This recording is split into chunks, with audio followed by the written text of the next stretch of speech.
ഞാൻ ചേർന്ന അക്കാഡമികളെല്ലാം സെയിം ഒരു ലെവലിലായിരുന്നു അപ്രോച്ച് ചെയ്തത് പാട്ടിനോട്.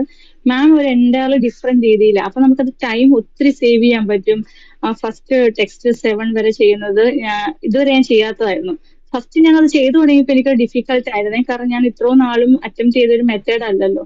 അപ്പൊ അത് വർക്ക്ഔട്ട് ആവുമോ എന്ന് എനിക്കൊരു ഡൗട്ട്. പക്ഷെ ഞാൻ കുറച്ച് മെറ്റീരിയൽ ചെയ്ത് കഴിഞ്ഞാൽ മാമിന്റെ ഒരു എക്സാം ഇതുണ്ടല്ലോ, ടെസ്റ്റ് ഉണ്ട്, എക്സാം പാട്ടിന്റെ ഒരു എക്സാം ഉണ്ടല്ലോ ഡെയിലി മോക്ക് ടെസ്റ്റ്. അത് അറ്റംപ്റ്റ് ചെയ്ത് ഒരു 1 വീക്ക് കഴിഞ്ഞപ്പോഴത്തേനും ആ രീതി ചെയ്യാൻ ഞാൻ ഓക്കെ ആയി. പിന്നെ എനിക്കത് ഭയങ്കരമായിട്ട് ഇഷ്ടപ്പെട്ടു. അപ്പൊ നമുക്ക് ഒത്തിരി ടൈം സേവ് ചെയ്യാൻ പറ്റും. ഏത് ടെക്സ്റ്റ് ആണ് മനസ്സിലാക്കിയിട്ട് ഫസ്റ്റ് തന്നെ. മറ്റൊന്ന് പറഞ്ഞാൽ ഞാൻ അങ്ങനെ അത്രയ്ക്ക് ഡീറ്റെയിൽ ആയിട്ട് മനസ്സിലാക്കിയിട്ടൊന്നും പോകില്ലായിരുന്നു. നമ്മൾ സ്കിമ്മിങ് സ്കാനിങ് ചെയ്തിട്ട് ഓൾറെഡി വായിച്ചു പോകും. പിന്നെ ആ ഒരു വേർഡ് എടുത്തിട്ട് നമ്മൾ തപ്പി നടക്കുന്ന സ്വഭാവം എനിക്കുണ്ടായിരുന്നു. പക്ഷെ അതിന്ന് മാറ്റി ചിന്തിക്കാൻ പറ്റിയത് മാമിന്റെ ക്ലാസ് കണ്ടപ്പോഴാണ്. പിന്നെ ബിയും സിനെ കുറിച്ച് പറയുവാണെങ്കിൽ നമ്മൾ എങ്ങനെ ഒരു ക്വസ്റ്റ്യൻ അപ്രോച്ച് ചെയ്യണമെന്ന് മാം പറഞ്ഞു തന്ന മെത്തേഡ് അങ്ങനെ എനിക്ക് ചെയ്യാൻ തുടങ്ങി. ഇപ്പം കുറച്ചും കൂടി ആൻസർ ഒക്കെ ശരിയാവാൻ തുടങ്ങി.